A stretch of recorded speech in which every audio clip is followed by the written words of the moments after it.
Hello, सत श्री अकाल। ये video specially for girls.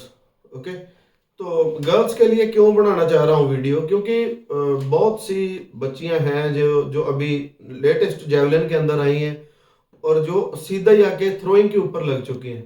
Throwing करना मतलब स्टार्टिंग में आके थ्रो करना स्टार्ट कर दिया जिन्होंने। बट बेटा, मैं सबको बोलना चाहता हूँ कि थ्रो स्टार्टिंग में आते ही थ्रो नहीं होती, उससे पहले कुछ वर्कआउट्स होते हैं, वो आपको जरूरी है करने।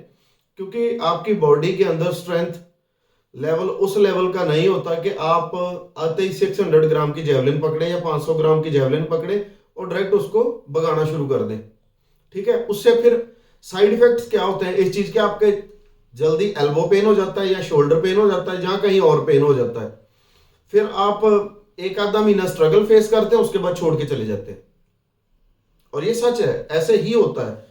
बहुत जनों ने ऐसे ही किया है जो ऐसा शौकिया फटाफट जब उनको शौक था तो आके थ्रो करनी स्टार्ट कर दी। और थ्रो कितने से स्टार्ट करी? 18 metre, 15 metre, 15 metre, 10 metre javelin. आप अगर इन नेशनल रिकॉर्ड अपने इंडिया का देखें शॉर्टपुट का, तो लगभग 19.5 18.5 मीटर के आसपास रिकॉर्ड है गोले का। तो आप जेवलिन 18 मीटर मार रहे हो, तो फिर आप उस फेस में तो हो ही नहीं। इसका मतलब क्लियरली ये है, ना तो आपने रनवे के ऊपर वर्कआउट करे हैं, ना आपने वेट ट्रेनिंग के अंदर थोड़ा ध्यान दिया, ना आपने टेक्निक के ऊपर ध्यान दिया, ना आपने ड्रिल्स वर्कआउट किए, ना पैरों के ऊपर वर्कआउट किया। तो ये कितनी 5 चीजें तो मैंने गिना दी। इनके अलावा बहुत सारी चीजें होंगी। तो सबसे पहले आप किसी भी एज ग्रुप में है, स्पेशली मैं उनके लिए बना रहा हूं अंडर 14 से लेके अंडर 18 तक, क्योंकि 18 के बाद मच्योर हो जाता है एथलीट, थोड़ा सा उसको गलत और सही का पता लगना लग जाता है। अगर आपको अंडर 20 के अंदर भी पता नहीं है तो फिर आपके लिए भी ये वीडियो है। देखो, स्टार्टिंग में आपको आते ही सबसे पहले अपने बॉडी को उस लेवल का बनाना है। आपका मान लो आज दिसंबर चल रहा है, तो आपका कंपटीशन है मार्च अप्रैल में। तो आपको क्या करना है? सबसे पहले ऑफ सीजन वर्कआउट स्टार्ट करना है। थोड़ा सा ऑफ सीजन जेवलिन को समझने की कोशिश करनी है, बस है कुछ भी नहीं मुश्किल। पहले तो बॉडी को जेवलिन के लायक बनाओ।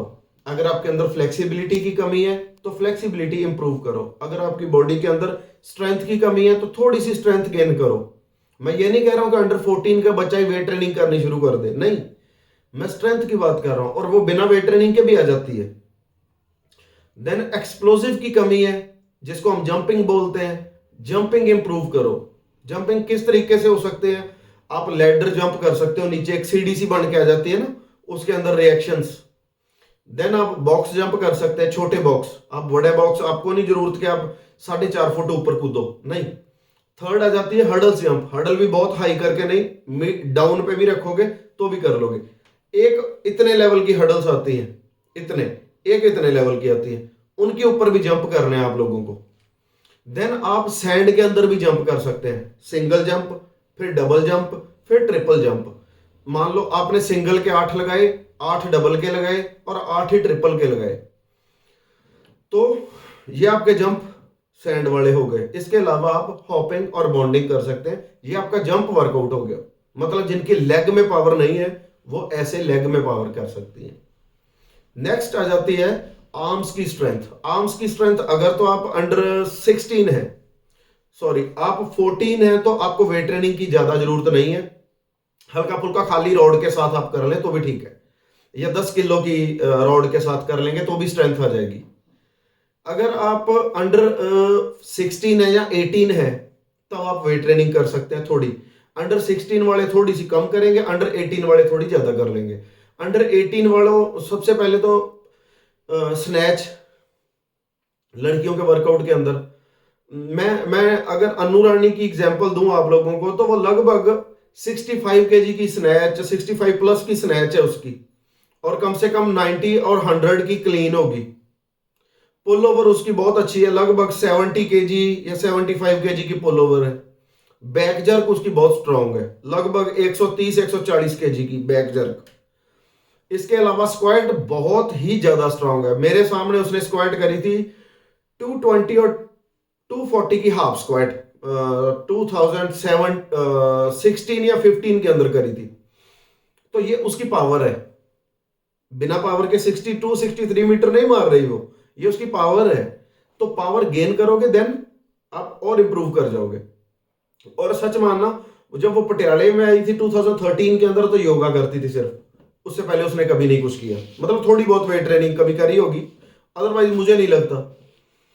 तो आप सबको भी पावर की जरूरत है कहीं ना कहीं। तो आप सबसे पहले स्नैच करें। एक एक सपोज आपका ट्यूसडे है तो ट्यूसडे में स्नैच करें। नेक्स्ट थर्सडे है, थर्सडे सेकंड वेट ट्रेनिंग आएगी, उसके अंदर आप क्लीन कर सकते हैं। स्नैच ये होती है, क्लीन यहां तक होल्ड करनी होती है। उसके बाद हाफ स्क्वाट होती है, ठीक है। फिर आ जाती है पुल ओवर। पुल ओवर भी आप धीरे धीरे, अगर अंडर 16 है तो आप पुल ओवर करें 30 या 35, स्टार्ट कर लें 25 30 35, और हो सके तो 40 का भी एक आधा रेपिटेशन। अगर अंडर 18 है तो आपकी पुल ओवर एटलीस्ट 55 होनी चाहिए, ठीक है, या 52, कितनी भी होनी चाहिए, बस होनी चाहिए। फिर आपकी सम टाइम आप नी और हैमस्ट्रिंग की एक्सरसाइज करें, ग्लूट्स की हिप थ्रस्ट करें। इसके बाद आप थोड़ी फ्लेक्सिबिलिटी कर सकते हैं, ठीक है।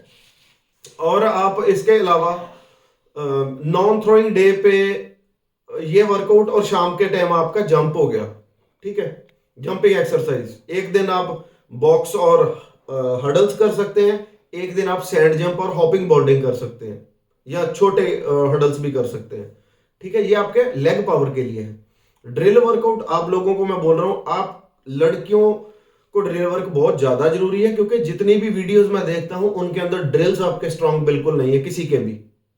आप वीडियो भेजते हो मुझे, मैं उनका रिप्लाई भी करता हूं, बट आपको ड्रिल वर्क की बहुत ज्यादा जरूरत है। ड्रिल वर्क से ही स्टेबिलिटी आएगी। जो आप बोलते हैं ना सर आगे जाके जेवलिन गड़ती नहीं है, प्लेन गिर जाती है, तो कहीं ना कहीं जेवलिन डिस्टर्ब हो रही है, मारते टाइम ऊपर उठ रही है, या हाथ, आपकी सबसे बड़ी प्रॉब्लम है कि हाथ बेंड होता है। सबसे पहले हाथ बेंड होने का रीजन है कि हाथ नीचे होता है, और यहां से मारने के लिए हाथ बेंड हो जाता है। अगर हाथ ऊपर रहेगा तो बेंड नहीं होगा, शोल्डर चार्ज हो जाएगा। तो ये चीज बताता हूं, खैर आपके समझ में नहीं आती।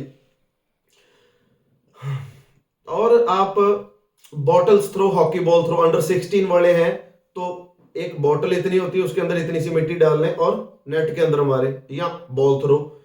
अगर आप अंडर 18 है तो आप 300 400 ना 400 500 और 600 ग्राम के आयरन बॉल लेके उनको उनके अंदर नेट के अंदर थ्रो कर सकते हैं। नेट इसलिए बोल रहा हूं, ओपन में आप एल्बो पेन करवा लोगे, नेट के अंदर आप एफर्ट भी लगाओगे, आपके एल्बो के ऊपर लोड नहीं आएगा, ठीक है। तो ये सारा वर्कआउट है। थ्रोइंग डे के मॉर्निंग में आपको ड्रिल वर्कआउट करना है, शाम के टाइम थ्रो हो जाएगी। और आफ्टर थ्रो आप एक एक्सरसाइज वेट ट्रेनिंग की जाके कर सकते हैं, चाहे वो बेंच प्रेस है या फिर बैक जर्क है, या फिर आप इसके अलावा आप हिप थ्रस्ट भी कर सकते हैं, बट आपको आर्म्स की एक कोई एक्सरसाइज करनी है, बेंच प्रेस या बैक जर्क, ठीक है। अगर आप जो भी आपको कंफर्टेबल लगती है, ये आपकी आफ्टर थ्रोइंग की एक्सरसाइज है। तो 5 डेज का वर्कआउट होता है, मंडे टू वेडनेसडे मॉर्निंग। उसके बाद आपका 5 सेशन वर्कआउट के बाद एक रेस्ट होती है, then Thursday to Saturday morning, ये 5 सेशन हो जाते हैं। इसके बाद फिर आपको सैटरडे इवनिंग की रेस्ट होती है और संडे की फुल रेस्ट है। तो ये वर्कआउट है। अगर किसी के एल्बो पेन है या शोल्डर पेन है तो आप, या ग्रोइन पेन है, तो आप वीडियो चैनल के ऊपर जाके देख लें, मैंने रिहैब के ऊपर वीडियो बना रखी है। तो ये लड़कियों के लिए वीडियो थी। प्लीज आप ये सारी चीजों का ध्यान रखें और कोशिश करें जो अंडर 16 है, लगभग 15 प्लस है, वो लड़कियां थोड़े बहुत सप्लीमेंट, मल्टीविटामिन ये सब ले सकती हैं। जो अंडर 18 वाली हैं वो प्रोटीन भी ले सकती हैं, थोड़ी बहुत क्रेटिन ले सकती हैं, BCAA ले सकती हैं। आपके जो सप्लीमेंट्स बेस है वो लड़के और लड़कियों का सेम होता है, क्वांटिटी में अप और डाउन हो जाती है थोड़ी सी, ठीक है। और किसी की बातों में ना आए कि आप गलती से स्टेरॉइड वगैरह यूज करें, कुछ नहीं होता, इनसे थ्रो नहीं गेन होगी, आपकी टेक्निक और आपके हार्डवर्क से, स्मार्ट वर्क से थ्रो गेन होगी। और elbow pain, shoulder pain, injuries वगैरह के लिए आप चैनल के ऊपर वीडियोस देख लें। Thank you. मैं नेक्स्ट और भी वीडियो बनाऊंगा तो स्पेशल गर्ल्स के लिए भी बनाऊंगा। Thank you, bye.